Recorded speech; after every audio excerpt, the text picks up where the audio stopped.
عن فاطمة الزهراء عليها السلام بنت رسول الله صلى الله عليه وآله قال سمعت فاطمة أنها قالت دخل علي أبي يا رسول الله في بعض الأيام فقال السلام عليك يا فاطمة فقلت عليك السلام قال إني أجد في بدني ضعفا فقلت له أعيذك بك بأبتاه من الضعف فقال يا فاطمة آتيني بالكساء واليمان فغيتيني به فآتيته بالكساء اليماني فغطيته به وسرت أنظر إليه وإذا وجهه يتلال كأنها البدر في ليلة تمامه وكماله فما كانت إلا ساعة وإذا بولد الحسن عليه السلام قد أقبل فقال السلام عليك يا أماه فقلت وعليك السلام يا قرة عيني وسمارات فواديني فقال يا أماه إني أشم عندك رائحة طيبة كأنها رائحة جد رسول الله صلى الله عليه وآله فقلت نعم إن جدك تحت الكساء فأقبل الحسن نحو الكساء فقال السلام عليك يا جداه يا رسول الله أتأذن لي أن أدخل معك تحت الكساء اللهم صل على محمد وآل محمد. فقال وعليك السلام يا ولدي ويا صاحبي حوضي قد أذنت لك فدخل معه تحت الكساء فما كانت إلا ساعة وإذا بولد الحسين عليه السلام قد أقبل وقال السلام عليك يا أماه فقلت وعليك السلام يا قرة عيني سمارات فوادي فقال لي يا أماه إني أشم عندك رائحة طيبة كأنها رائحة جد رسول الله فقلت نعم إن جدك وأخاك تحت الكساء فداني الحسين نحو الكساء فقال السلام عليك يا جداه السلام عليك يا من اختار الله أتأذن لي أن أكون معكما تحت الكساء فقال وعليك السلام يا ولدي ويا شافعي أمتي قد أذنت لك فدخل معهما تحت الكساء فأقبل عند ذلك أبو الحسن علي بن أبي طالب فقال السلام عليك يا بنت رسول الله فقلت وعليك السلام يا أبا الحسن ويا أمير المؤمنين فقال يا فاطمة إني أشم عندك رائحة طيبة كأنها رائحة أخي وابن أم رسول الله فقلت نعم ها هو مع ولديك تحت الكساء فأقبل علي نحو الكساء فقال السلام عليك يا رسول الله أتأذن لي أن أكون معكم تحت الكساء اللهم صل على محمد وآل محمد. قال وعليك السلام يا أخي وواسي وخليفتي وصاحبي لوائي قد أذنت لك فدخل علي تحت الكساء ثم آتيت نحو الكساء فقلت السلام عليك يا أبته يا رسول الله أتأذن لي أن أكون معكم تحت الكساء وقال وعليك السلام يا بنتي ويا بزأتي قد أذنت لك فدخلت تحت الكساء فلما اكتملنا جميعا تحت الكساء أخذ أبي رسول الله بطرف الكساء وأومى بيده اليمنى إلى السماء فقال اللهم إني هؤلاء أهل البيت وخاصتي وحمتي لمهم لمهي ودمهم دمهي يؤلمني ما يؤلمهم ويحزنني ما يحزنهم إن حرب لمن حاربهم وسلم لمن سالمهم وعدو لمن أعداهم ومحب لمن أحبهم إنهم مني وأنا منهم فاجعل صلواتك وبركاتك ورحمتك وغفرانك ورضوانك عليهم وعليهم وأذهب عنهم الرجس وطهرهم تطهيرا. اللهم صل على محمد وآل محمد. فقال الله عز وجل يا ملائكتي ويا سكان سماواتي إني ما خلقت سماء مبنية ولا أرضا مطوية ولا قمرا منيرا ولا شمسا مضية ولا فلقا يدور ولا بحرا يجري ولا فلكا يسري إلا في محبة هؤلاء الخمسة الذين هم تحت الكساء. فقال الأمين جبرائيل يا ربي ومن تحت الكساء؟ فقال عز وجل هم أهل البيت النبوة ومعدن الرسالة، هم فاطمة وأبوها وبالها وبنوها. اللهم صل على محمد وآل محمد. فقال جبرائيل يا ربي أتأذن لي أن أهبط إلى الأرض لكون معهم سادسا؟ فقال الله نعم قد أذنت لك. فهبط الأمين جبرائيل وقال السلام عليك يا رسول الله العلي الأعلى، يقرئك السلام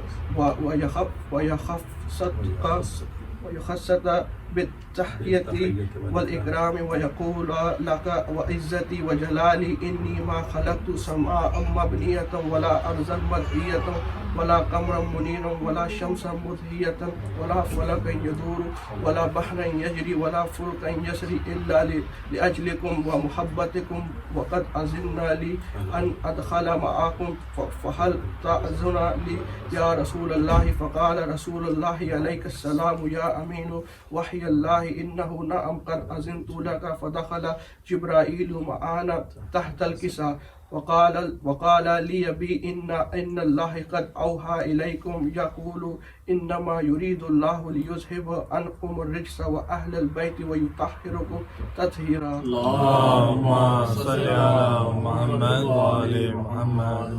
فقال علي لي بي يا رسول الله أخبرني ما لجلوسنا هذا تحت الكساء من الفضل عند الله. فقال النبي صلى الله عليه وآله والذي بعثني بالحق نبيا واصطفاني بالرسالة نجي ما ذكر خبرنا هذا في محفل من محافل أهل الأرض وفيه جميع من شيعتنا ومحبين إلا نزلت عليهم الرحمة وحفت بهم الملائكة واستغفرت لهم إلى أن يتفرقوا. فقال علي عليهم السلام إذا والله فزنا وفاز شيعتنا ورب الكعبة. اللهم صل على محمد وآل محمد. فقال أبي رسول الله صلى الله عليه وآله يا علي والذي بعثني بالحق نبي واصطفاني بالرسالة نجي ما ذكر خبرنا هذا في محافل من محافل الأرض وفيه جميع من شيعتنا ومحبين وفيهم محموم إلا وفرج الله همه ولا مغموم إلا وكشف الله غمه ولا طالب حاجة إلا وقضي الله حاجته. فقال علي عليه السلام إذا والله فزنا وسعدنا وكذلك شيعتنا فازوا وسعدنا في الدنيا والآخرة ورب الكعبة. اللهم صل على محمد وآل محمد. صلوات. اللهم صل على محمد وآل محمد. مجلس عباس کی جو دل سے کیا کرتے ہیں، مجلس عباس کی جو دل سے کیا کرتے ہیں، نام اس کا بھی سر عرش لیا جاتا ہے. جس جگہ ذکر شہنشاہ وفا ہوتا ہے، جس جگہ ذکر شہنشاہ وفا ہوتا ہے، عرش سے فرش تلک نام اس کا عطا کیا جاتا ہے. نام عباس سے رہتے ہیں جواں قلب و جگر، نام عباس سے رہتے ہیں جواں قلب و جگر. غم دنیا سے محب دور چلا جاتا ہے، غم دنیا سے محب دور چلا جاتا ہے. فرصت ملتی نہیں شفقت کو تبرہ سے یہاں، فرصت ملتی نہیں شفقت کو تبرہ سے یہاں. پر تولا کا بھی کچھ اپنا مزہ ہوتا ہے، پر تولا کا بھی کچھ اپنا مزہ ہوتا ہے. صلوات. اللهم صل على محمد وآل محمد. دن ڈھلے جب کر کے مزدوری رضا آتا ہے باپ. دن ڈھلے جب کر کہ مزدوری رضا آتا ہے باپ، دیکھ کر ہنستے ہوئے بچوں کو سکھ پاتا ہے باپ، دن ڈھلے جب کر کے مزدوری رضا آتا ہے باپ، ایک بچے کی طلب میں چھوڑ کر آرام و چین، ایک بچے کی طلب میں چھوڑ کر آرام و چین، جانے کس کس در پہ منت مانگنے جاتا ہے باپ، دن ڈھلے جب کر کے مزدوری رضا آتا ہے باپ، سامنے آنکھوں کے جس بیٹے کے مر جاتا ہے باپ، سامنے آنکھوں کے جس بیٹے کے مر جاتا ہے باپ، لمحہ لمحہ زندگی بھر اس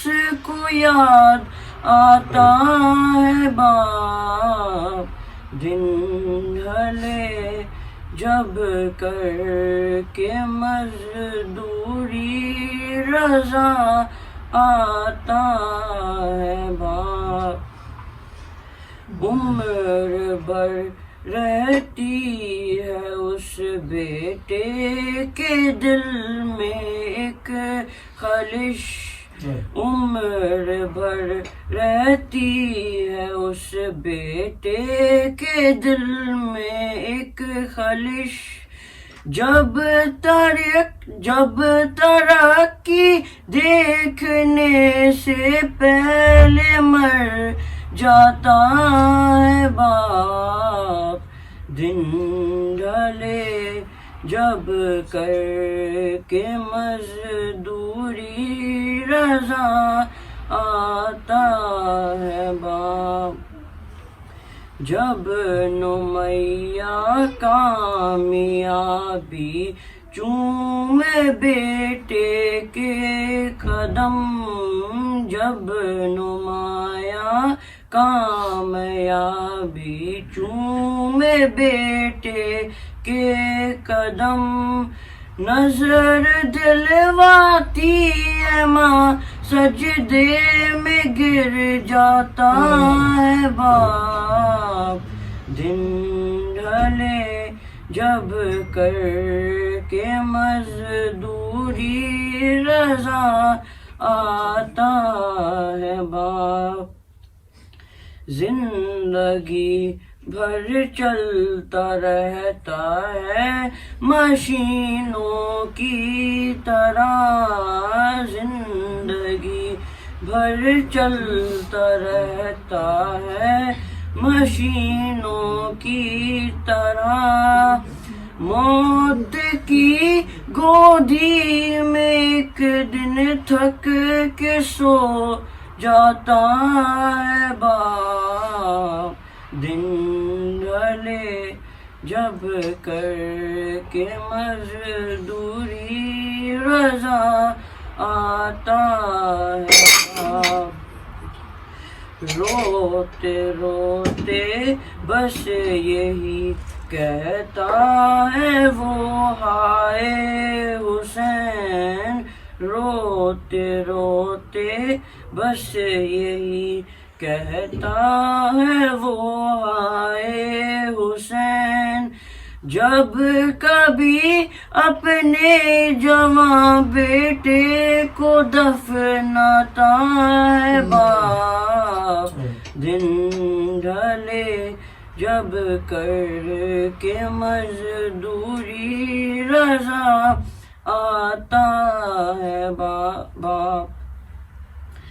روز عاشورا بنا دیتی ہے ماں سکا میں. روز عاشورا بنا دیتی ہے ماں سکا میں. ایک چھوٹا سا اٹھانے کو علم لاتا ہے باپ.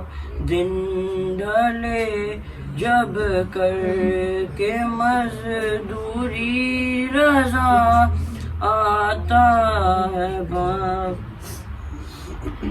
رو کے زینب نے کہا بابا بڑا گھر لٹ گیا. رو کے زینب نے کہا بابا بڑا گھر لٹ گیا. جب شب شام غریباں میں نظر آتا ہے باپ. دن ڈھلے جب کر کے مزدوری رضا آتا ہے باپ. صلوات. اللهم صل على محمد وآل محمد. اللهم صل على محمد وآل محمد.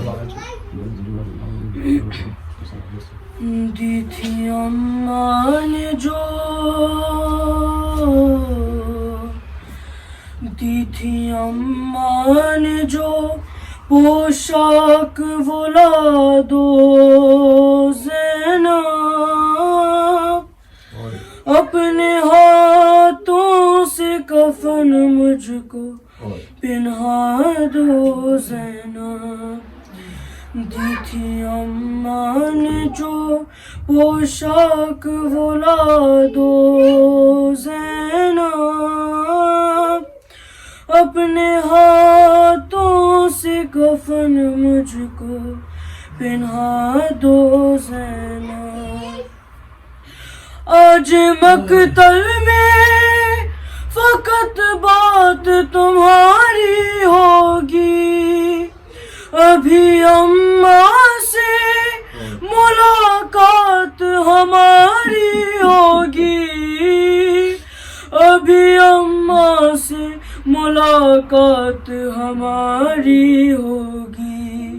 کوئی پیغام اگر ہے تو سنا دو زینب.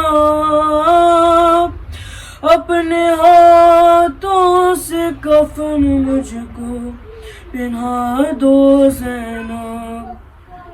دی تھی اماں نے جو پوشاک ولاد و زینب.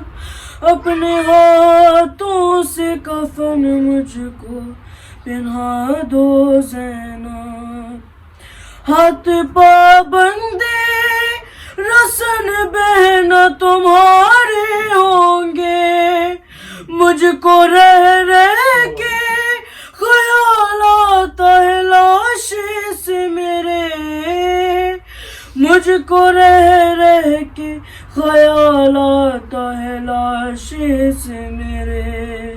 تیر کس طرح نکالو گی بتا دو زینب. اپنے ہاتھوں سے کفن مجھ کو پہنا دو زینب. دی تھی اماں نے جو پوشاک ولاد و زینب. اپنے ہاتھوں سے کفن مجھ کو پہنا دو زینب. میرے لاش کی رہے گی تمہیں پہچان بہن. چاک کر دو میرے کرتے کا گریبان بہن. چاک کر دو میرے کرتے کا گریبان بہن. کوئی لوٹے نہ اسے ایسا بنا دو زینب، اپنے ہاتھوں سے کفن مجھ کو پہنا دو زینب، دی تھی اماں نے جو پوشاک وہ لا دو زینب، اپنے ہاتھوں سے کفن مجھ کو پہنا دو زینب، سامنے اپنے سکینہ سے اتروا لو گھر، ابھی کچھ دیر میں لٹ جائے گا مظلوم کا گھر، ابھی کچھ دیر میں لٹ جائے گا مظلوم کا گھر، یہ امانت کسی گوشے میں چھپا لو زینب، اپنے ہاتھوں سے کفن مجھ کو پہنا دو زینب، دی تھی اماں نے جو پوشاک وہ لا دو زینب، اپنے ہاتھوں سے کفن مجھ کو پہنا دو زینب، باہر آنے کو نہ خیمے سے میں کہتا تم کو، ہوتے عباس تو تکلیف نہ دیتا تم کو، ہوتے عباس تو تکلیف نہ دیتا تم کو، بن کے عباس مجھے زین پہ بٹھا دو زینب،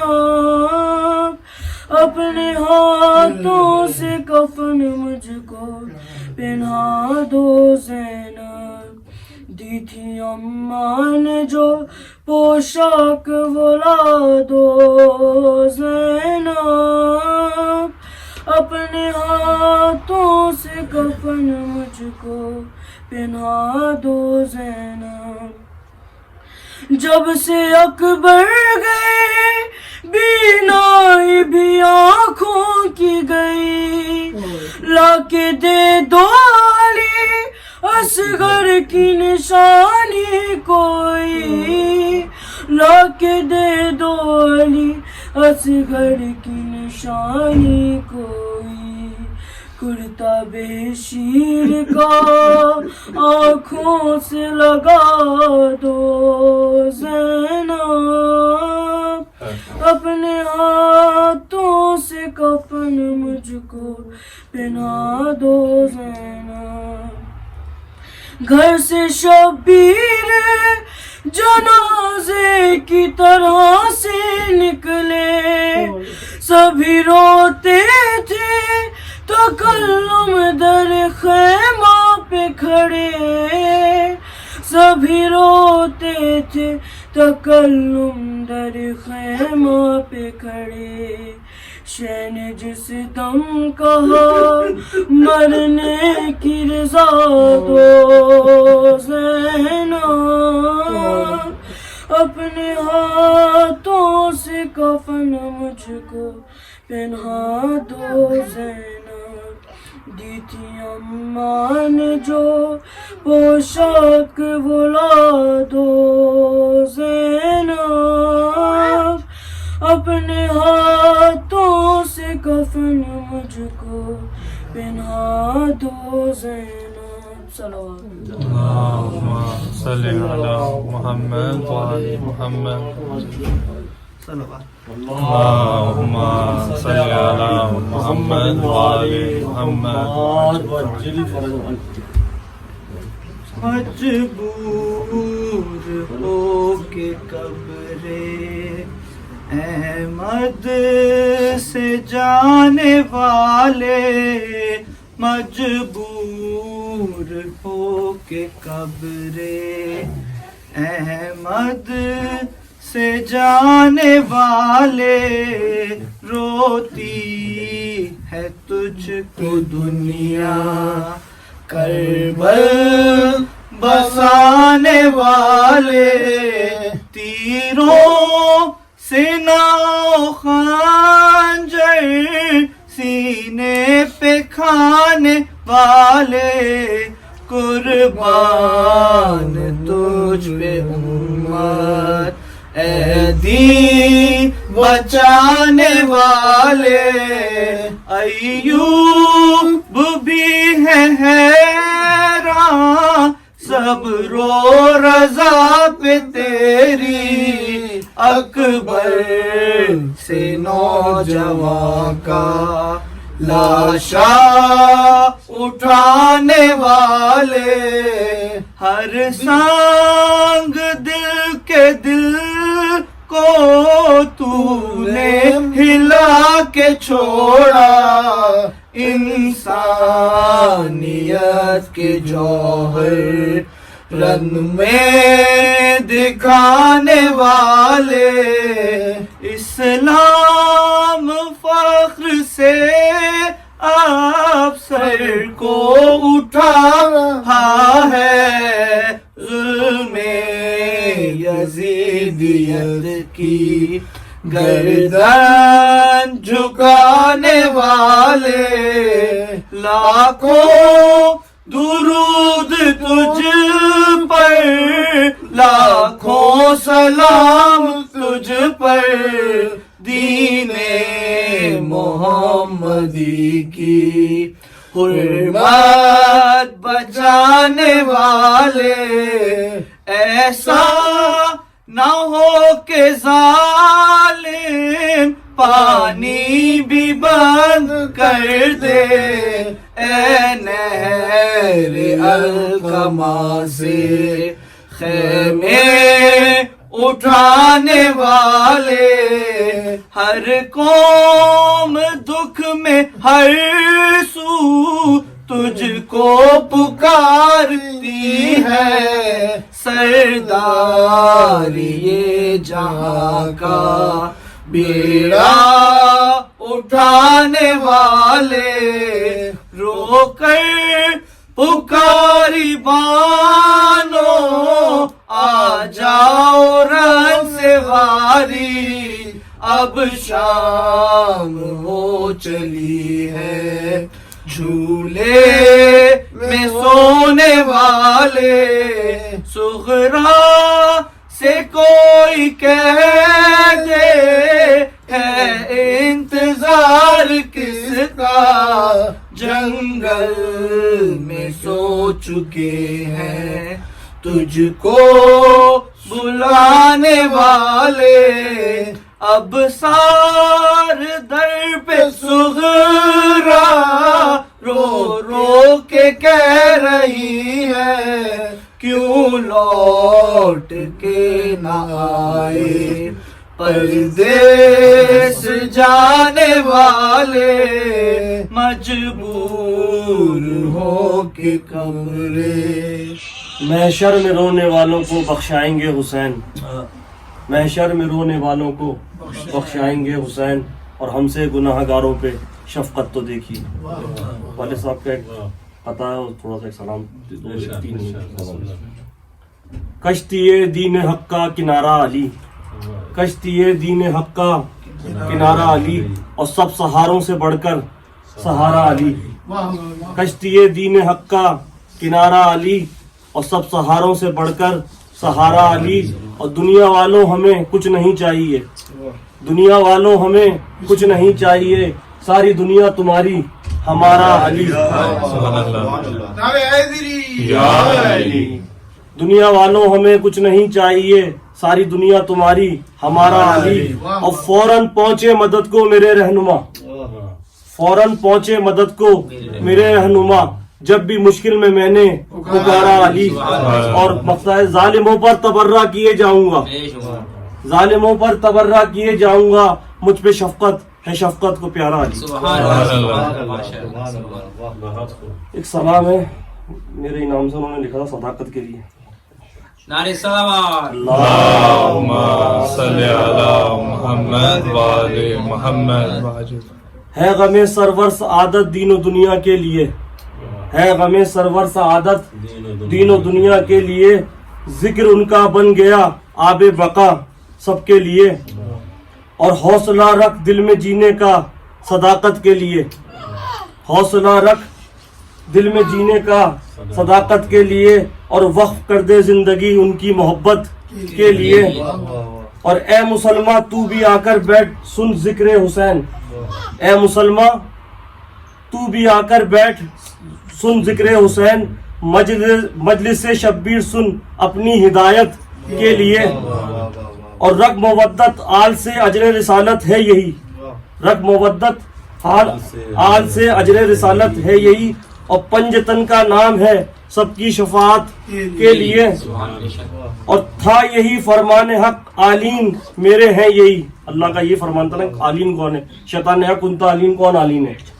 تو تھا یہی فرمان حق آلین میرے ہیں یہی، جس نے سمجھا ان کو رہبر اپنی جنت کے لیے، اور مقطع ذکر شفقت ان کا کرتا ہے صبح سے شام تک، ذکر شفقت ان کا کرتا ہے صبح سے شام تک، ہے یہی اچھا طریقہ ان سے الفت کے لیے، ہے یہی اچھا طریقہ ان سے الفت کے لیے۔ اگر ایک اور پڑھ دوں تھوڑا سا منقبت ہے، سوزش کاظمی صاحب نے ایک کلام لکھا تھا، میں پاکستان میں تھا 2000 میں خیال سے 5 میں یا 4 میں، تو اس کا جواب والد صاحب نے دیا تھا کہ انہوں نے یہ کہا تھا کہ سوچتا ہوں کہ ایسی قوم کے وارث ہمیں، انہوں نے نیگیٹو بات کی تھی کہ ہم تھے اور ہم نے تماشا دیکھا، تو انہوں نے سلام میں لکھا تھا سوچتا ہوں کہ ایسی قوم کے وارث ہمیں، تو پھر والد صاحب نے اس کا جواب ان کو لکھا تھا، اخبار میں دیا تھا یہ کہ جس نے اولاد پیغمبر کا تماشا دیکھا، یہ ان کا تھا سلام کے جو بند تھا پہلے کا، سوچتا ہوں کہ ایسی قوم کے وارث ہمیں کہ جس نے اولاد پیغمبر کا تماشا دیکھا۔ تو یہ والد صاحب نے جواب لکھا تھا، جواب ہے اس کا یہ، ہم تو تھے جیلوں میں بند، ہم تو تھے جیلوں میں بند، کس نے تماشا دیکھا، اور بے حیاؤں نے ستم گاروں نے کیا کیا دیکھا، اور تخت شاہی پہ تھا کون، پائے زنجیر تھا کون، تخت شاہی پہ تھا کون اور پائے زنجیر تھا کون، کلمہ گویوں نے در فاطمہ جلتے دیکھا، اور کتنی معصوم بنی پھرتی ہے اولاد شقی، کتنی معصوم بنی پھرتی ہے اولاد شقی، در بدر آل نبی کو پھراتے دیکھا، اور آج بھی دیتے ہیں آواز حسین حق پہ چلو، آج بھی دیتے ہیں آواز حسین حق پہ چلو، خور کو آتے ہوئے میدان میں برابر دیکھا، اور ظالموں پہ اگر پڑھنا ہے تبرہ پڑھ لو، ظالموں پر اگر پڑھنا ہے تبرہ پڑھ لو، موت برحق ہے مزہ چکتے سبھی کو دیکھا، اور بد دعا کے لیے اٹھتا تھا جو دستے زینب، بد دعا کے لیے اٹھتا تھا جو دستے زینب، بہن نے نیزے پہ سر بھائی کا روتے دیکھا، اور ہے یہ شفقت کو جسے آل سے الفت ہے یہاں، ہے یہ شفقت جسے آل سے الفت ہے یہاں، اس کو مجلس میں بھی ماتم میں برابر دیکھا۔ یہ میرے چچا معلوم سید شفقت حسین صاحب کا کلام ہے جو میں پیش کر رہا ہوں۔ میرے چچا ہر جگہ پڑھا کرتے تھے، ہر محفل میں یہ کلام ان کا ہر لوگ بات ضرور سنا کرتے تھے۔ ابھی حیدر نے بھی آج سویم کی مجلس میں مجھ سے کہا کہ بھائی آپ یہ کلام ضرور پڑھیے گا، تو میں دونوں کلام ان کے پیش کر رہا ہوں آپ کی خدمت میں۔ اللہ میرے چچا کی مغفرت فرمائے، پروردگار ان کی بلندی درجات کے لیے ایک باواز بلند صلوات۔ اللہم صلی علی محمد وآل محمد وعجل فرجہم۔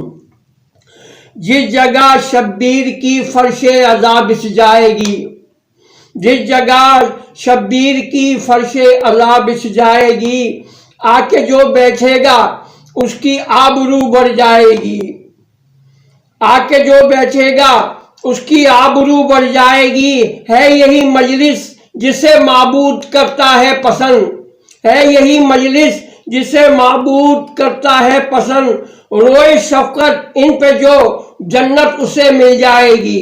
باواز بلند صلوات۔ اللہم صلی علی محمد وآل محمد وعجل فرجہم۔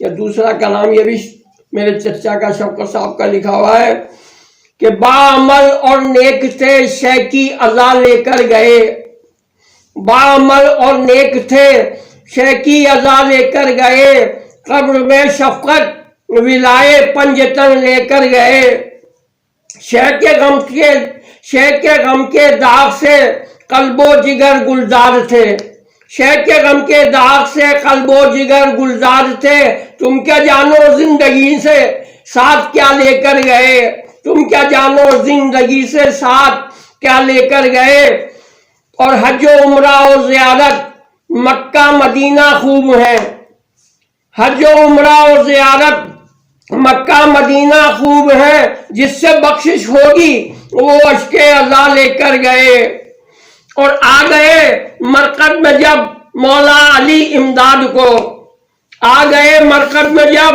مولا علی امداد کو، حوض کوثر پر بحکم کبریا لے کر گئے، ہائے ہائے، اور دل سے کرتے تھے مجالس سیدہ کے لال کی، حقیقت بات ہے بالکل کہ دل سے کرتے تھے مجالس سیدہ کے لال کی، باغ جنت تک انہیں آل ابا لے کر گئے، باغ جنت تک انہیں آل ابا لے کر گئے، آج ہے سویم پہ مجلس سب کے دل میں یاد ہے، آج ہے سویم پہ مجلس سب کے دل میں یاد ہے، کربلا میں ان کو شاہ کربلا لے کر گئے، اور میرا بھی اس میں نام لکھ دیا تھا انہوں نے کہ ہے دعا رفعت ملے روز جزا پیش خدا، ہے دعا رفعت ملے روز جزا پیش خدا، دل میں غم وہ سیدہ کے لال کا لے کر گئے، دل میں غم وہ سیدہ کے لال کا لے کر گئے، اور بعمل اور نیک تھے شیخ کی عزا لے کر گئے۔ اللہم صلی علی محمد و آل محمد وعجل فرجہم۔ اللهم صل على محمد وآل محمد رحم الله من يقرأ الفاتحة بسم الله الرحمن الرحيم الحمد لله رب العالمين الرحمن الرحيم إياك نعبد وإياك نستعين صراط الذين أنعمت عليهم غير المغضوب عليهم ولا الضالين اللهم صل أعوذ بالله من الشيطان اللعين الرجيم بسم الله الرحمن الرحيم الحمد لله الذي هدانا لهذا وما كنا لنهتدي لولا أن هدانا الله لقد جاءت رسل ربنا بالحق والصلاة والسلام على رسول الثقلين محبوب رب المشرقين والمغربين وجد الحسن والحسين مولانا أبي القاسم محمد اللهم صل على محمد وآل محمد وعلى أهل بيته الطيبين الطاهرين المعصومين المظلومين ولعنة الله على أعدائهم أجمعين أما بعد فقد قال الله تبارك وتعالى في كتابه المبين والفرقانه الحميد وهو أصدق القائلين بسم الله الرحمن الرحيم وما كان لنفس أن تموت إلا بإذن الله كتابا مؤجلا ومن يرد ثواب الدنيا نؤته منها ومن يرد ثواب الآخرة نؤته منها وسنجزي الشاكرين صلوات بر اللهم صل على محمد وآل محمد اس سے قبل کے سورہ آل عمران کی سارے کریمہ کے مطابق گفتگو کی جائے، ایک مرتبہ سورہ حمد اور 3 مرتبہ سورہ توحید پڑھ کر شفقت حسین مرحوم کی روح کو بخشیں۔ بسم اللہ الرحمن الرحیم الحمد للہ رب العالمین الرحمن الرحیم مالک یوم الدین ایاک نعبد و ایاک نستعین اهدنا الصراط المستقيم صراط الذين أنعمت عليهم غير المغضوب عليهم ولا الضالين بسم الله الرحمن الرحيم قل هو الله أحد الله الصمد لم يلد ولم يولد ولم يكن له كفوا أحد بسم الله الرحمن الرحيم قل هو الله أحد الله الصمد لم يلد ولم يولد ولم يكن له كفوا أحد بسم الله الرحمن الرحيم قل هو الله وحده الله الصمد لم يلد ولم يولد ولم يكن له كفوا أحد اللهم اغفر للمؤمنين والمؤمنات والمسلمين والمسلمات الأحياء منهم والأموات أعبئ بيننا وبينهم بالخيرات إنك مجيب الدعوات إنك على كل شيء قدير صلوات بر محمد اللهم صل على محمد وآل محمد۔ فلسفہ حیات و موت خدا نے قرآن مجید میں حیات سے پہلے موت کو خلق کیا، اور اسی لیے موت کو علاج کہا گیا ہے، مرض نہیں۔ موت کو شفا کہا گیا ہے، بیماری نہیں۔ الذی خلق الموت والحیات لیبلوکم ایکم احسن عملا، کہ ہم نے موت اور حیات کو اس لیے خلق کیا ہے تاکہ آزمائیں کہ تم میں احسن عمل انجام دینے والا کون ہے، جبکہ وہ عالم الغیب ہے، وہ سمیع بھی ہے، بصیر بھی ہے، علیم بھی ہے، حکیم بھی ہے، قلوب کے رازوں سے بھی وہ آشنا ہے۔ پروردگارہ جب تو جانتا ہے تو پھر ان سلسلوں کی ضرورت کیوں پیش آئی کہ تو جاننا چاہتا ہے کہ اس میں احسن عمل انجام دینے والا کون ہے؟ یہ پہلے سے تو جانتا ہے۔ ملائکہ نے بھی یہی کہا تھا جناب آدم کی تخلیق کو دیکھتے ہوئے کہ پروردگارہ تو اسے زمین پر بھیج رہا ہے کہ جو خون ریزی برپا کرے گا۔ اس کے اسباب و علل تو ہیں کہ اس تخلیق کی حیت کو دیکھ کر کے، جبکہ اگر صرف روح پر نظر ڈالی جائے تو روح کا کسی مادے سے تعلق نہیں ہے، امر الہی سے تعلق ہے۔ اور جب خدا نے تخلیق کی گفتگو کی ہے تو سب سے پہلے روح کو خلق کیا ہے، اور آج تک روح کی ایکسپلینیشن کہیں نہیں ہے کہ روح ہے کیا چیز۔ ہاں یہ اور بات ہے کہ جب اس روح کو جسم سے متصل کیا گیا تو آدم کہا گیا، ورنہ جب تک روح تھی اور پتلا تھا اس وقت تک آدم نہیں تھے۔ آدم کو آدم اس وقت کہا گیا ہے کہ جب روح کو اس جسم سے متصل کیا گیا، اور اتنا عظیم خدا نے بنایا کہ ملائکہ سے بھی یہ کہا جب میں روح اس جسم میں ڈال دوں تو تم سب کے سب سجدے میں چلو۔ یعنی امر الہی اگر جسم سے متصل ہو جائے تو بشر کو اتنی ارتقا مل جاتی ہے کہ ملک سربس سجود ہو جاتے ہیں اگر امر الہی، اور یہی حقیقت بھی ہے۔ اور اس حقیقت کو پروردگار عالم نے ملائکہ سے یہ کہتے ہوئے کہ جب انہوں نے اعتراض کیا تھا تو ارشاد فرمایا تھا انی اعلم ما لا تعلمون، جو میں جانتا ہوں وہ تم نہیں جانتے۔ اور ارتقاء بشریت کو اگر کوئی دیکھنا چاہتا ہے تو سورہ اسراء ہی کی ابتدائی آیتیں ہیں جہاں معراج کی گفتگو کی گئی ہے۔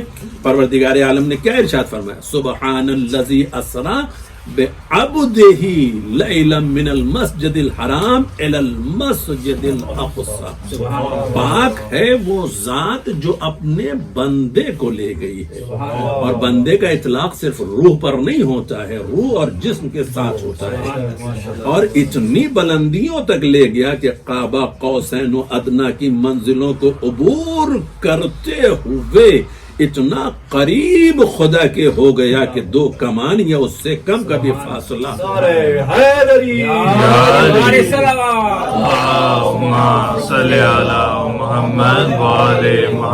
مگر بشر کی اور بندگی کی یہ عظمت اور بلندی کے درمیان ہی میں ایک واقعہ پیش آیا کہ جب ملک مقرب کہتا ہوا نظر آیا میری حد یہاں تک ہے، اس حد کو اگر میں نے عبور کیا تو میرے بالوں پر جل جائیں گے۔ یعنی ارتقاء بندگی اتنی عظیم ہے کہ ملک مقرب بھی وہاں تک نہیں پہنچ سکتا ہے، اور موت بھی اسی بشر کے لیے ہے۔ اور میں نے جس آیت کریمہ کو سرنامہ کلام قرار دیا سورہ آل عمران کی آیت نمبر 145، وَمَا كَانَ لِنَفْسٍ أَن تَمُوتَ إِلَّا بِإِذْنِ اللَّهِ، کسی نفس کو اس وقت تک موت نہیں آ سکتی جب تک کہ اذن پروردگار نہ ہو. صرف ایک آیت کا اس ایک جملے پر اگر ہم نظر ڈالیں تو ہمیں اتنا اطمینان حاصل ہو سکتا ہے اور اتنی قوت مل سکتی ہے کہ کتنا بھی بڑا دشمن کیوں نہ ہو کبھی وہ ہمیں خائف نہیں کر سکتا. سب سے زیادہ خوف کس بات سے دلایا جاتا ہے کہ ہم تمہیں مار دیں گے. انسان کو سب سے بڑا خوف، اور جس کے دل میں یہ خوف بیٹھ جائے، اب یہ اور بات ہے کہ بٹھلانے والا کیسا ہو. اگر یہ تاریخ بھی آپ ذرا صرف ایک سرسری سی نظر ڈالنا چاہتے ہیں تو جناب ابو طالب تنہا،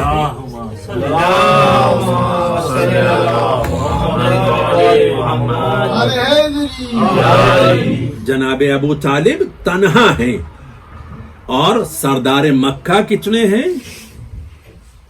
سب ایک طرف اور جناب ابو طالب ایک طرف. کیا کیا جناب ابو طالب نے؟ ایک پیغام دیا سب کو کہ اگر میرے بھتیجے کو کچھ ہوا تو تمہاری زندگیاں ختم کر دوں گا. اور یہ خوف جناب ابو طالب ایسا بیٹھا ذہنوں پر کہ پیغمبر اسلام کے مد مقابل کسی کی جرت نہ ہو سکی کہ کوئی قتل کا اقدام کرے. ہاں یہ اور بات ہے کہ جب شیب ابی طالب کی سختیوں کو برداشت کرتے کرتے جناب ابو طالب رخصت ہو گئے تو کفار نے مل کر کے قتل پیغمبر کا پروگرام بنایا.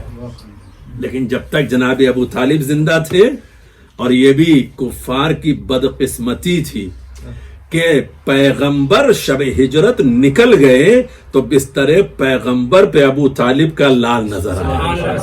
نعرہ حیدری، نعرہ صلوات، اللہم صلی علی محمد وعلی محمد. عموماً آپ علماء اور ذاکرین سے سنتے رہتے ہیں کہ ایسے موقع پر انسان کا مزاج یہ ہے، فطرت یہ ہے انسان کی کہ جو بھی ملتا ہے اس پر تشدد زیادہ ہوتا ہے. یعنی کسی مجرم کو یا اپنی نظروں میں حکومتی اعتبار سے یا شخصی اعتبار سے اگر کسی کی عداوت اور دشمنی میں کوئی کسی کے گھر میں داخل ہو کہ آج ہم اسے چھوڑیں گے نہیں، وہاں وہ نہ ملے اور اس کے علاوہ کوئی مل جائے تو اسے چھوڑا نہیں جاتا ہے. لیکن جب بستر رسول پر علی ملے تو کفار سب کے سب ایک ساتھ تھے، سب کی تلواریں متحد تھیں. یہ بھی بتایا شب ہجرت نے کہ ہمیشہ ظالم مظلوم کے مد مقابل میں اتحاد قائم کیا کرتا ہے. آج بھی اگر آپ دنیا پہ نظر ڈالیں کتنے ایسے حجابات تھے جو آہستہ آہستہ سب اٹھتے جا رہے ہیں اور سارے ظالم نظر آتے جا رہے ہیں کہ کون کس کا اتحادی بنتا جا رہا ہے. مگر عزیزان محترم، اس منزل اور مقام پر بھی جب امیر المومنین سے یہ سوال کیا گیا کہ محمد کہاں ہے تو مولا نے صرف ایک ہی جواب دیا، کیا میرے سپرد کر کے گئے تھے جو مجھ سے پوچھ رہے ہو؟ کسی کی جرت نہیں ہو سکی کیونکہ بچپن سے دیکھتے چلے آئے تھے کہ یا تو ابو طالب کے مد مقابل اگر بزرگ کھڑے ہوئے تو ان کی حالت اچھی نہیں ہوئی ہے، اور اگر فرزند ابو طالب کے مد مقابل بچے آئے ہیں اور نصرت و حفاظت کے لیے ابو طالب کا لال چلا ہے تو ان کی بھی حالت اچھی نظر نہیں آئی ہے. پتھر مارنے والے کفار کے بچوں کو امیر المؤمنین نے کھجور کی گٹھلیوں سے ایسی ایسی ضربیں لگائی ہیں کہ جب وہ پلٹ کر کے گئے ہیں تو ان کی حالتیں شکستہ تھیں، ان کے اعضاء و جوارے ٹوٹے ہوئے تھے. ان کی تکلیف دہ اور اذیت بھرے اجسام کو دیکھ کر کے مائیں بے چین و بے قرار ہو گئی تھیں. اور انہوں نے جب اپنے شوہروں سے شکوہ کیا اور جب انہیں یہ خبر دی گئی کہ یہ سب کے سب مل کر کے گئے تھے پھر بھی وہ تنہا ہمارے مد مقابل میں حفاظت کے لیے آیا تھا تو ہم اس کا مقابلہ نہ کر سکے. اس ذات مقدس کے مد مقابل میں جس نے موت کی حقیقتوں سے پردے اٹھائے، یہ بتایا ہے کہ موت کہتے کسے ہیں. اور میں نے اسی لیے جملہ ارشاد فرمایا کہ سورہ آل عمران کی آیت کریمہ کے مطابق کسی نفس کو موت نہیں آ سکتی جب تک کہ اذن پروردگار نہ. جب مولا متقیان سے یہ پوچھا گیا کہ آپ بے خوف و خطر نرغ عادہ میں کیسے چلے جاتے ہیں، کہا کس بات کا خوف اور کس بات کا خطرہ؟ یہ نفس اس کا ہے، جب تک وہ چاہے یہاں رکھے، جب وہ چاہے، یعنی بغیر اذن پروردگار کے کوئی واپس نہیں جا سکتا اور نہ کوئی واپس بھیج سکتا ہے. ہمارے صلوات اللهم صل على محمد وآل محمد. تو ایک آیت کی اس جملے پر اگر نظر پڑ جائے کہ کوئی ہمارا اس وقت تک کچھ نہیں بگاڑ سکتا جب تک کہ اذن پروردگار نہ ہو جائے. ضرب لگا سکتا ہے، زخم لگا سکتا ہے، اذیت پہنچا سکتا ہے، مار نہیں سکتا اگر اس ذات پروردگار پر یقین کامل ہو جائے. اور اگر یہ یقین ہو جائے کہ وہ قادر مطلق ہمارا ولی بھی ہے، ہمارا نگہبان بھی ہے، ہمارا مددگار بھی ہے، ہمارا ناصر بھی ہے. قرآن مجید ہی کی آیت کریمہ ہے ان الظالمین بعضهم اولیاء من بعض واللہ ولی المتقین. یہ ظلم کرنے والے آپس میں ایک دوسرے کے ساتھی اور اتحادی اور حمایتی ہیں، مگر اللہ متقین کی سرپرستی کرنے والا ہے، اللہ متقین کی ولایت کرنے والا ہے، اللہ متقین کا نگہبان ہے، اللہ متقین کا وارث ہے. لہذا اس یقین کی صورت میں خدا یہ بھی بتا رہا ہے کہ واللہ اعلم باعدائکم وکفا باللہ ولیم وکفا باللہ نصیرا. وہ قادر مطلق، وہ خدا جو تمہارا ولی ہے، تمہارے دشمنوں سے بھی آگاہ ہے اور تمہاری ولایت و نصرت کے لیے کافی بھی ہے. یہ جو جرأت و ہمت ابھی آپ نے شفقت بھائی مرحوم کے کلام میں سنی ہے، اچھے عہدے پر فائز ہونے کے بعد، انکم ٹیکس کے کمشنر کی پوزیشن حاصل کرنے کے بعد بھی محبت اہل بیت نے جو دل میں تلاطم برپا کیا، تو کلام شاعر جب انسان، ہم اور آپ تو اشعار سن کر کے مطمئن ہو جاتے ہیں نا، یوں ہی نہیں یہ اشعار نکلتے ہیں. بعض اوقات شعرا کے لیے یہ کہا جاتا ہے یہ دیوانے ہوتے ہیں تو دانائی پھوٹتی ہے.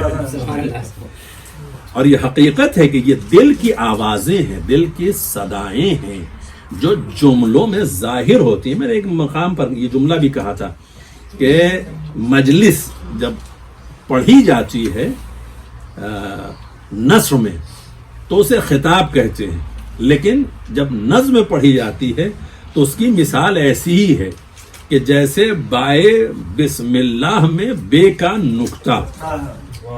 نثر میں گفتگو کرنے کے لیے الفاظ کو سمیٹنا پڑتا ہے، کہاں کہاں سے ایک ایک بات کے لیے ہزاروں اور لاکھوں جملے بیان کرنے پڑتے ہیں ایک حقیقت کے ظاہر کرنے کے لیے. اور شاعر ایک مصرے میں یا ایک مصرے سے پڑھتا ہے تو ایک شعر میں پوری حقیقت کو بیان کر کے رکھ دیتا ہے.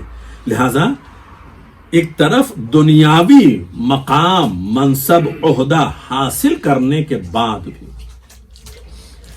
اور یہ حقیقت ہے کہ خود کہتے بھی تھے، پڑھتے بھی تھے. اور عاصم بھی موجود ہیں، صداقت بھائی وغیرہ، جو ہم لوگ سب زیارات پہ گئے تھے اور وہاں سے وہ قافلے میں زیارت عراق کے لیے جب آئے تھے تو اس وقت بھی جبکہ چلنے میں انہیں زحمت تھی، تکلیف ہوتی تھی، مگر بچے علی وغیرہ ان کی ویل چیئر لے کر کے جس طریقے سے زیارت انہیں کرائی گئی، مگر جذبے میں وہ کسی سے کم نہیں. کربلا میں مقام امام جعفر صادق علیہ السلام،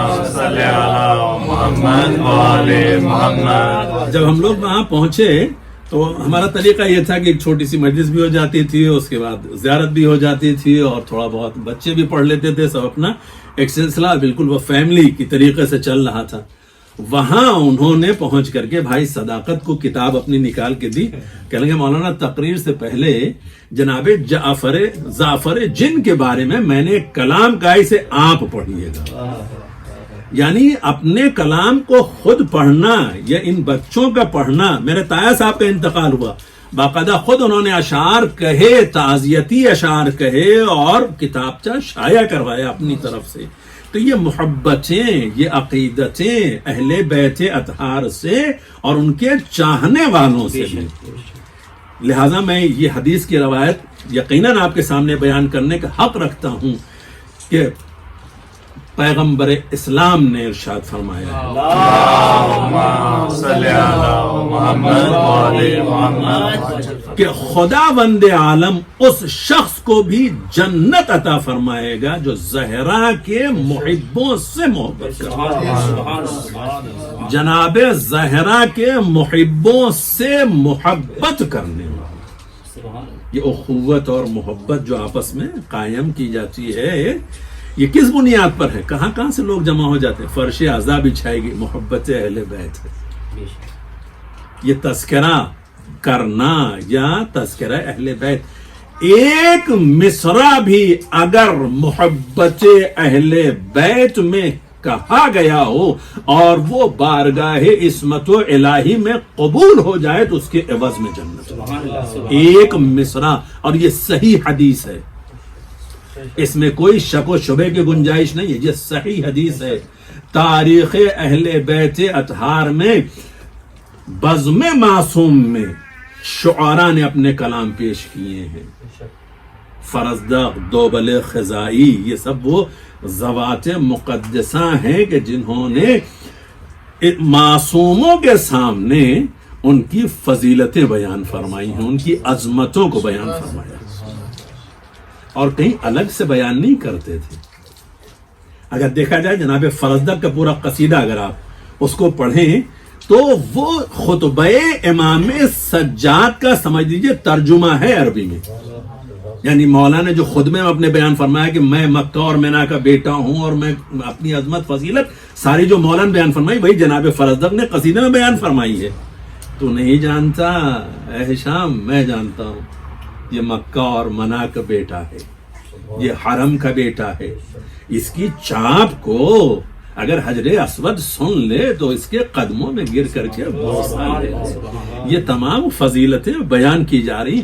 فرزدق کی خدمت میں مولا نے کچھ تحائف بھیجے, کہا مولا میں نے اس لیے تھوڑی یہ قصیدہ کہا تھا, یہ آپ کی محبت میں حاکم وقت انجان بن رہا تھا اور یہ جاننے والا تعارف امام قرار پاتا.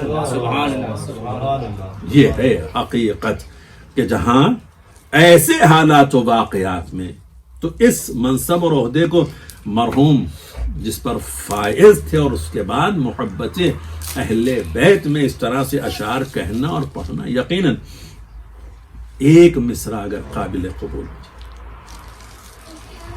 دنیاوی اعتبار سے بہت سارے پروگرام تھے, جانے کا ارادہ تھا, والد کو یہاں لانے کا ارادہ تھا, کچھ یہاں کی دنیا دکھلانے کا ارادہ تھا, مگر جب اذن پروردگار, حکم پروردگار ہو گئے تو پھر اس کے بعد اس بات کی قید نہیں ہے کہ کوئی مریض ہو یا کوئی اور سبب ہو اور یہ کہا جائے کہ یہ سبب تھا اس لیے یہ انسان اس دنیا سے رخصت ہو گیا. منتقل ہونے کے لیے کہیں کوئی سبب ہوتا ہے, اور مومن کے لیے, مومن کی تو منزل ہی عجیب ہے. یعنی یہاں سے اچھا یہ حقیقت بھی ہے کہ روح کو موت نہیں آتی ہے, روح کے لیے مسلسل صرف انتقال ہے, تبدیلیاں ہیں, ایک زمانے سے دوسرے زمانے کی طرف اس کا سفر ہے. عالم ارواح سے عالم اجسام, عالم اجسام سے عالم برزخ, عالم برزخ سے یوم جزا, یوم حشر, معاد, عود کہتے ہی اسے ہیں معاد کے جہاں ہم پلٹائے جائیں گے.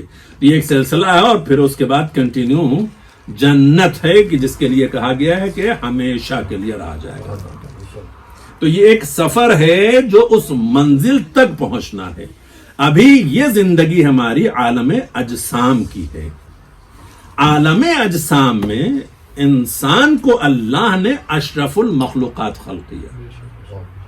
اشرف المخلوقات خلق کرنے کے بعد تمام تر حیات اور زندگی کے اصول بھی اس نے مرتب کیے ہیں.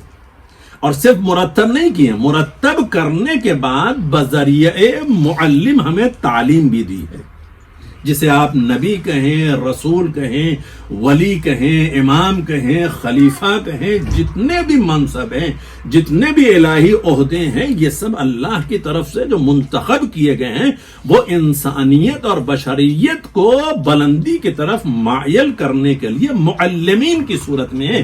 اصول اسی کا بنایا ہوا ہے، قانون اسی کا بنایا ہوا ہے، کسی اور دستور کے مطابق نہیں. اب ہم یہاں پہنچنے کے بعد انسانوں کی کیفیت کیا ہے؟ مذاہب میں بٹے ہوئے ہیں، قبائل میں بٹے ہوئے ہیں، رنگ و نسل میں بٹے ہوئے ہیں. تفریقیں اتنی پیدا کر لی ہیں کہ انسان انسان کو نہ دیکھنا چاہتا ہے اور نہ انسان انسان کے ساتھ زندگی گزارنا چاہتا ہے. رنگ و نسل اور دیگر تمام جتنی تقسیمیں ہیں وہ آپ کی نگاہوں کے سامنے ہیں. ایسا کیوں ہوتا ہے؟ اس کے دو ہی سبب ہیں. یا تو ہم قانون سے ناواقف ہیں، یا ہم قانون سے واقف ہیں اور قانون کو پامال کر رہے ہیں. تو جو قانون سے واقف نہیں ہے اس کے لیے آسانیاں ہیں، اور جو قانون سے واقف ہو کر کے قانون کو پامال کرتا ہے اس کے لیے آسانی نہیں. اسی لیے بعض احباب ہوشیاری میں یہ کہتے ہیں نہ سنیں گے نہ سختی ہوگی، نہ پڑھیں گے نہ دشواری ہوگی، نہ علم حاصل کریں گے نہ مسئلہ پیدا ہوگا. اب یہاں یہ بھی ہم اپنے آپ کو دھوکہ دے رہے ہیں. یعنی خدا نے کیا کہا ہے؟ ہم نے قانون بنایا ہے، تمہیں اس پر عمل کرنا ہے. دنیاوی اعتبار سے ہم جن ممالک سے یہاں تک آئے ہیں، اس ملک میں آنے کے بعد جو بھی قانون بنتا ہے، چاہے وہ ٹیررزم لاز بنے یا کورونا لاز بنے یا اور بھی لاز بنے، جتنے بھی قانون بنتے ہیں، جب ان کا اناؤنسمنٹ ہو جاتا ہے اور ہم جانتے ہوں اس پر نہ عمل کریں اور گرفت میں آئے تو صورتحال کیا ہوتی ہے؟ کوئی بچنے کا طریقہ ہے؟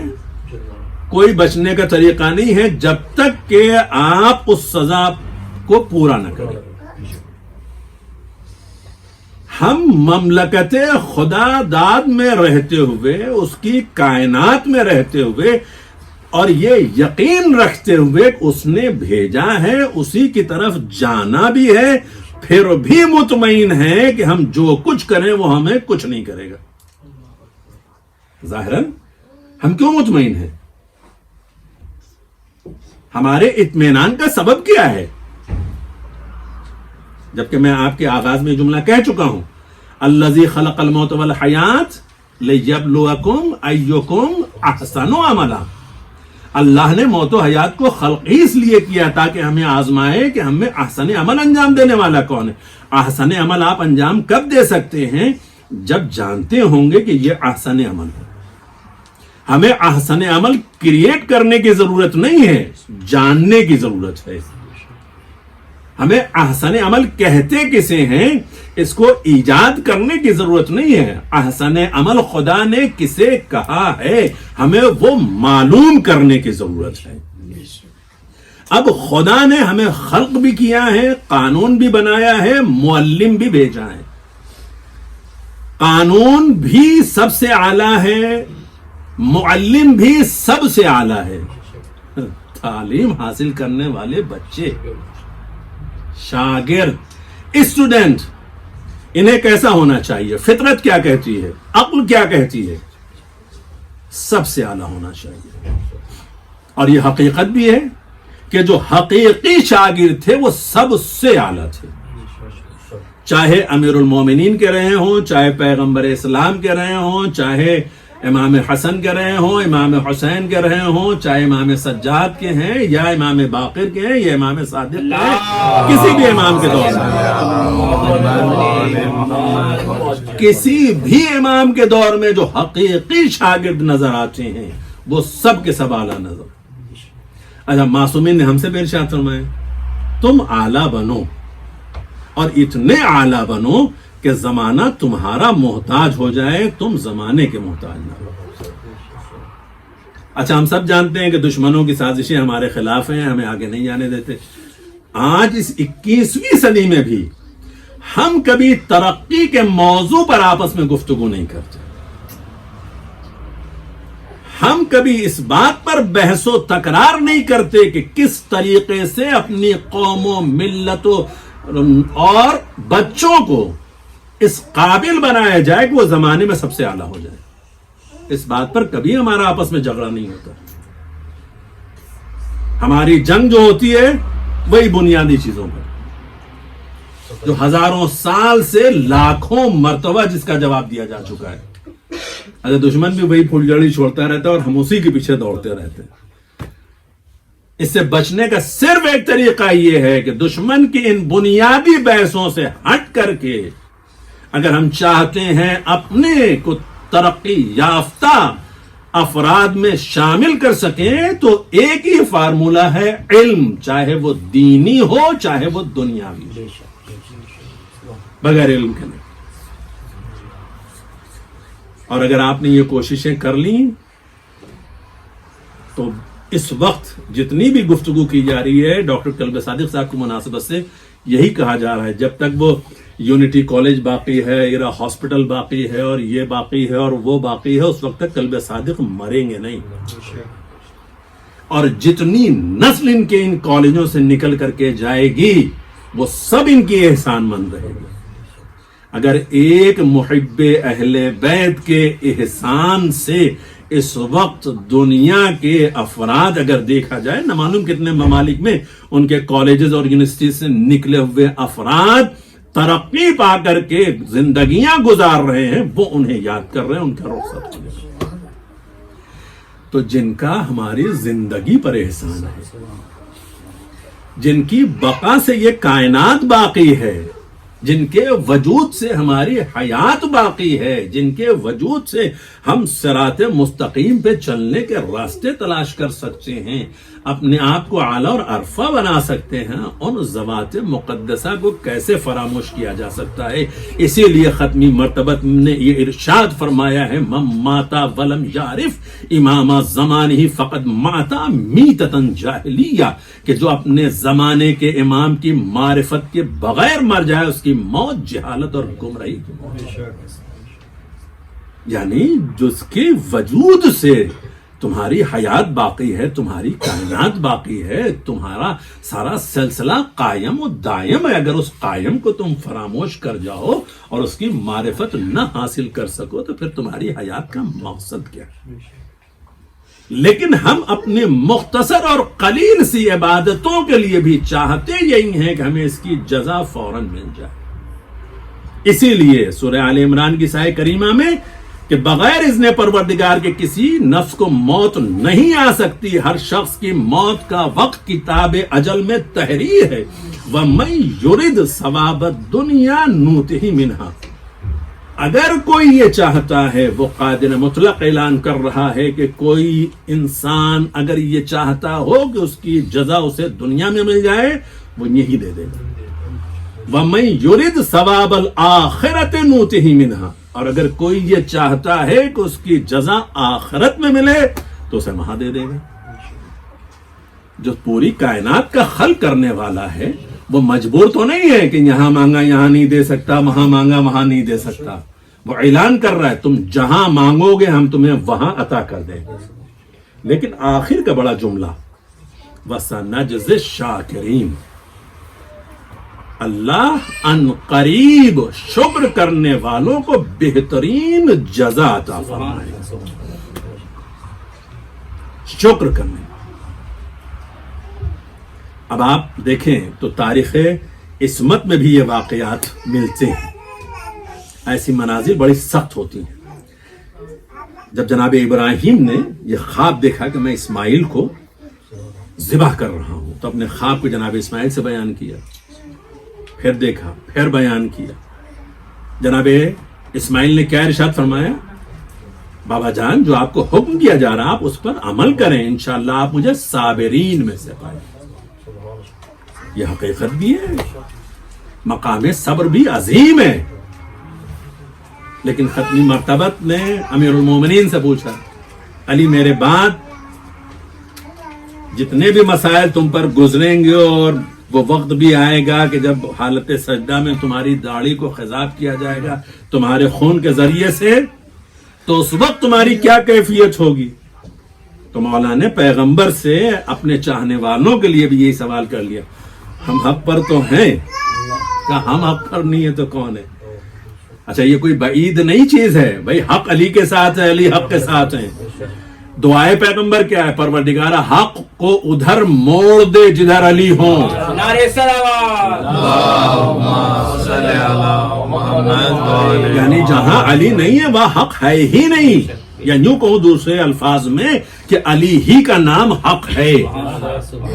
لیکن یہ سوال ہمارے اور آپ کے لیے، اسی لیے میں نے ابتدا میں کہا ہمارے اور آپ کے لیے، ہم حق پر ہیں۔ اگر ہم حق پر ہیں ہم مطمئن ہیں، اگر ہم حق پر ہیں تو امیر المومنین ارشاد فرماتے ہیں وہ منزل صبر نہیں ہوگی، وہ منزل شکر ہوگا۔ امام سجاد کی بھی دیکھیں آپ، ہر منزل پر شکر کے سجدے۔ جناب زینب سلام اللہ علیہ نے ابن زیاد کے دربار میں یہ جملہ ارشاد فرمایا، جب ابن زیاد نے یہ کہا کہ دیکھا خدا نے تمہارے ساتھ کیا کیا ہے۔ جناب ثانیہ زہرا کا جملہ ہے، ابن زیاد میں نے خدا سے اپنے لیے خیر کے علاوہ کچھ نہیں دیکھا، اور جب خیر ہوتا ہے تو منزل شکر ہے، کیونکہ اس نے ہمارے جوانوں کو درجہ شہادت پر فائز کر کے حیات ابدی عطا کر دی۔ یہ منزل شکر ہے۔ دشمن کیا سمجھ رہا؟ ہم نے انہیں چیک کر دیا، مگر جناب ثانیہ زہرا بتا رہی اگر اس کی راہ میں جان جاتی ہے تو یہ منزل شکر ہے۔ یہاں صبر کی بھی منزل سے آگے جا کر کے، لیکن عزیزان محترم یہ حقیقت ہے کہ موت سب کو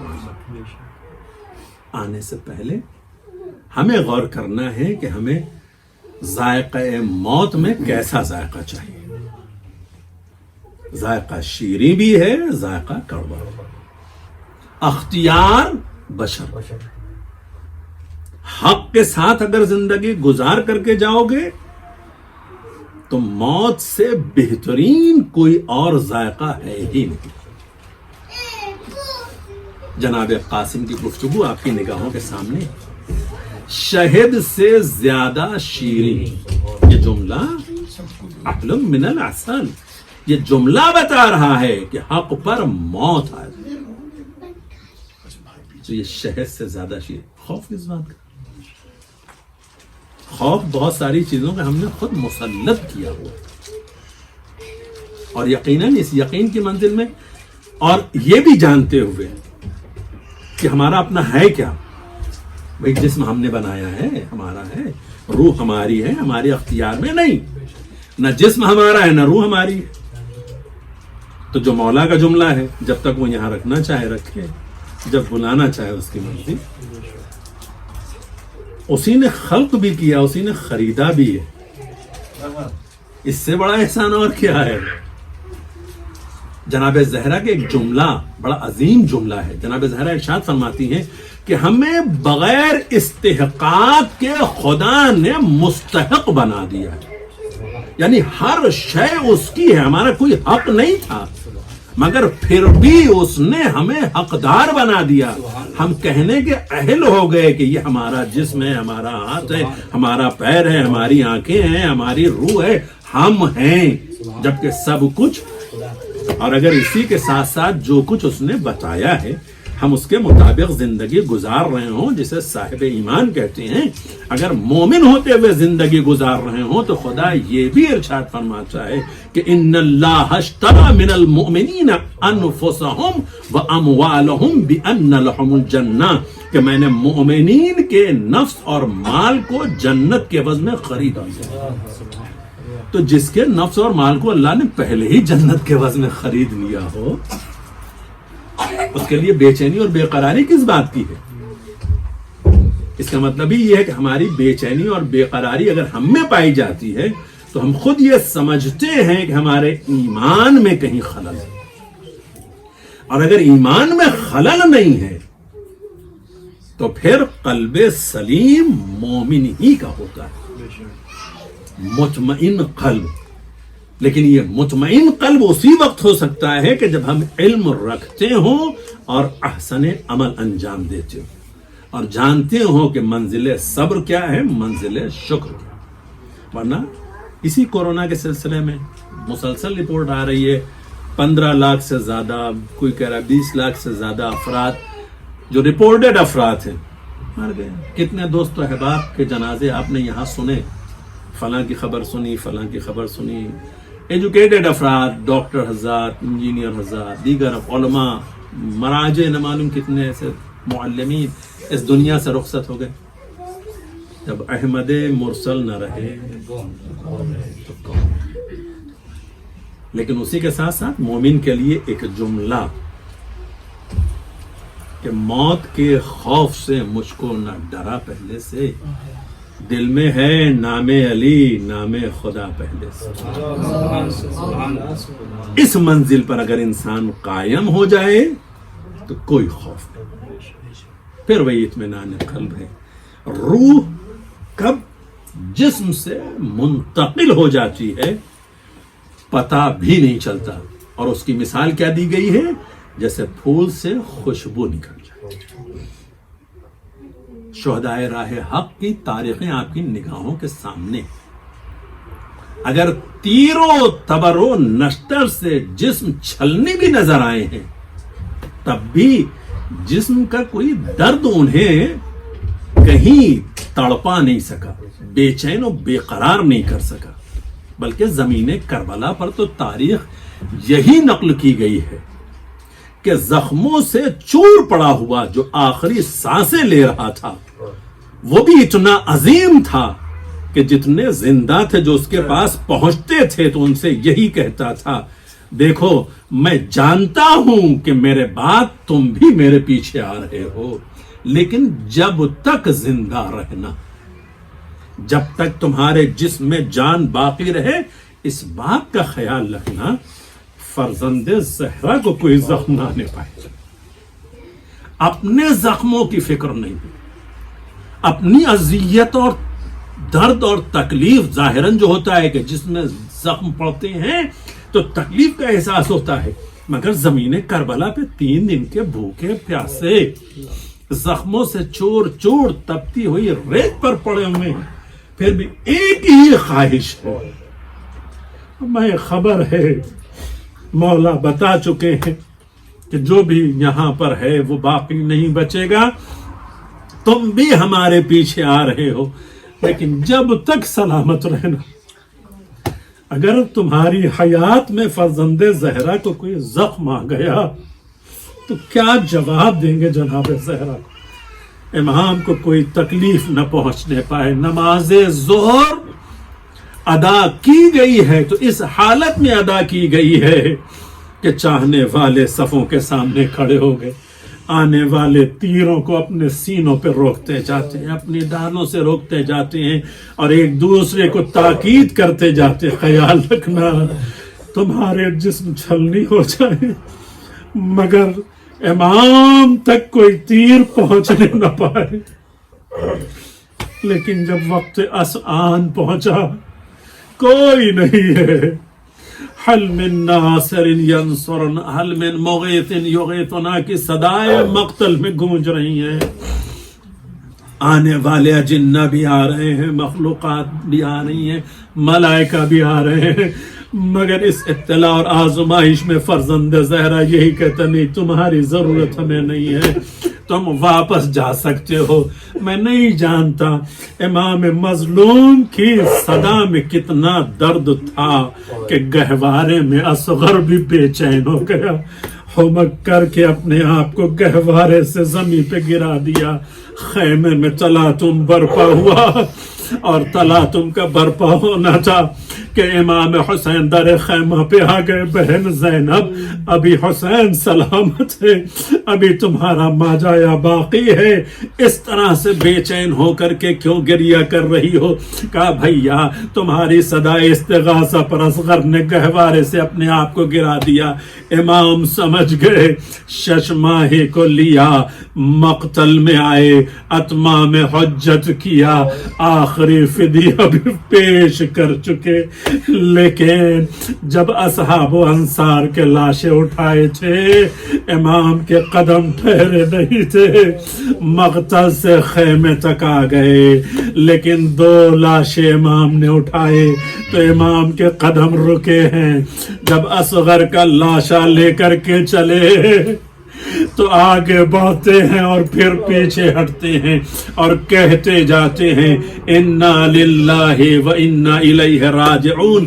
7 مرتبہ امام نے یہ عمل انجام دیا ہے، اور دوسری مرتبہ جب کڑیل جوان کا لاشا اٹھایا، علی اکبر کو سینے سے لگا کر کے چلے، چند قدم کے بعد پھر زمین کربلا پہ رکھ کر کے خیمے کا رخ کر کے کہا اے بنی ہاشم کے بچوں، آؤ آ کے ضعیف باپ کو سہارا دو۔ جوان کا لاشا نہیں اٹھتا، میں کہوں گا اے شفقت حسین بھائی، ارے آپ ذاکر حسین مظلوم، آپ اس دنیا سے ذکر مظلوم کرتے ہوئے گئے، خوشا نصیب اپنے گھر میں روح نے جسم سے جدائی اختیار کی ہے، بیٹے اور بیٹیاں سب موجود تھے، بڑی شان و شوکت سے جنازہ اٹھا، غسل و کفن بھی دیا گیا، نماز بھی پڑھی گئی، علاقے کے مومنین نے بھی بڑی عزت و تکریم کے ساتھ آپ کو منزل آخر پر پہنچایا، مگر مقتل میں نظر ڈالیے، آپ کا امام رخصت آخر کے لیے جب خیمے میں آیا ہے تو حالت یہ ہے کہ کہتا ہوا نظر آتا ہے بہن زینب ذرا نانا کے تبرکات لے آنا، اور جب تبرکات لائے گئے تو بوسیدہ لباس بھی زیب تن کرنے کے بعد امام نے جگہ جگہ سے چاک کر دیا۔ بہن تڑپ گئی، بھیا کیا کر رہے ہو؟ کہا بہن زینب یہ اشقیہ بہت شقی ترین ہے، مجھے خوف ہے میری شہادت کے بعد کہیں میرے جسم کو عریاں نہ کرے، ارے میرے لباس کو لوٹ نہ لے، لہذا شاید یہ بوسیدہ لباس میرے جسم پر چھوڑ دے۔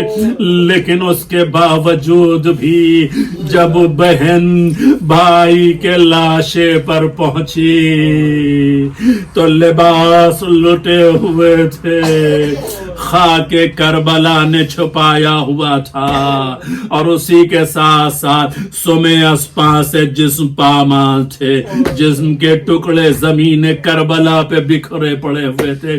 بہن پہچان نہ سکی، پہلا سوال کیا حل انت اخ الحسین، انت اخ الحسین، کیا تو ہی میرا بھائی حسین ہے؟ کیونکہ جسم پر سر نہیں تھے، بدن پر لباس نہیں، جسم منتشر تھا۔ قاسم کے لاشے کو جمع تو امام نے کیا، امام کا لاشا جمع کرنے والا کوئی نہیں۔ بیٹا تھا مگر ہاتھوں میں ہتھکڑیاں تھیں، پیروں میں بھیڑیاں تھی، گلے میں خاردار تو بہن ارے ہاتھ پسے گردن اگر بندھے تھے یا سروں سے چادریں چھنی ہوئی تھی تو بہن سوال کر رہی تھی کیا تو ہی میرا بھائی حسین ہے؟ اور پھر مدینے کا رخ کر کے ایک جملہ کہا، نانا آپ کا کفن جنت سے آیا تھا، نانا آپ پر ملائکہ نے نماز پڑھی تھی، نانا آپ کا لاڈلا مقتل میں بے گور کفن پڑا ہوا، اے ماتم کرنے والوں، مظلوم پہ گریہ کرنے والوں، ارے آج بھی ایک یتیم بیٹا آپ کی نگاہوں کے سامنے ہے جو بابا کے جنازے میں شامل نہ ہو سکا، دل بے قرار ہے۔ اتنا ضرور کہوں گا بھائی صداقت، ارے امام سجاد پہ نظر ڈالو، بابا کے لاشے پہ کھڑا ہے مگر بابا کو سپرد لحد نہیں کر سکتا، بابا کو غسل و کفن نہیں دے سکتا۔ بہن موجود ہے مگر کہتی ہوئی نظر آئی، بھیا حسین اگر سر پر چادر بھی باقی ہوتی تو تمہارا لاش عوریہ نہ ہوتا۔ سکینہ جیسی بیٹی بھی موجود ہے جو باپ پر ماتم بھی نہ کر سکی، کانوں سے گوشوارے بھی کھچے، رخسار پہ تماچے بھی پڑے اور اسیر کر کے کشا کشا پھرایا۔ فلا لعنت اللہ علی القوم الظالمین، سیعلم الذین ظلموا ای منقلب ینقلبون، انا للہ و انا الیہ راجعون۔